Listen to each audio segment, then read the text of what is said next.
আল্লাহ যখন এই পৃথিবী সৃষ্টি করলেন, পৃথিবীর মধ্যে ভাইব্রেশন হচ্ছিল, কাঁপাকাঁপি। আল্লাহ পৃথিবীর কাঁপাকাঁপি বন্ধ করার জন্য পেরেকের মতো পাহাড়গুলোকে পৃথিবীতে ঠুকে দিলেন, কাঁপাকাঁপি বন্ধ হয়ে গেল। এই দৃশ্য দেখে ফেরেশতারা বলে, ইয়া রব, পাহাড়ের এত শক্তি, আপনার সৃষ্টির মধ্যে পাহাড়ের চেয়ে শক্তিশালী কিছু আছে? আল্লাহ বললেন আছে। সেটা কি? আল্লাহ বললেন সেটা লোহা, কারণ লোহা দিয়ে পাহাড় কাটা যায়, ঠিক কিনা? লোহার কথা শুনে ফেরেশতারা অবাক। ফেরেশতারা প্রশ্ন, তাহলে আপনার সৃষ্টির মধ্যে লোহার চেয়ে শক্তিশালী কিছু আছে? আল্লাহ বললেন আছে। কি সেটা? আন্নার, আগুন। কারণ আগুন লোহাকে কি করে? গলিয়ে ফেলে। ফেরেশতারা শুধু অবাকই হচ্ছে। ফেরেশতারা বলে, আগুনের চেয়ে শক্তিশালী কিছু আছে? আল্লাহ বলে আছে, আলমা, পানি। কারণ আগুনে দাউ দাউ করে জ্বলে ওঠা আগুনের মধ্যে পানি দিলে আগুন অস্তিত্ব হারায়।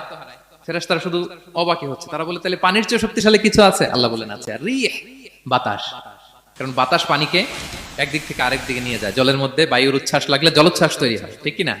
ফেরেশতারা আবার অবাক হয়ে বলে, তাইলে বাতাসের চেয়ে শক্তিশালী কিছু আছে? আল্লাহ বললেন আছে। সেটা কি? বলতেছে বনি আদম। ওই মানুষ শক্তিশালী যে গোপনে দান করে, এত গোপনে যে ডান হাত কি দান করলো, বাঁ হাত সেটা টের পায় না। পড়েন সুবহানাল্লাহ।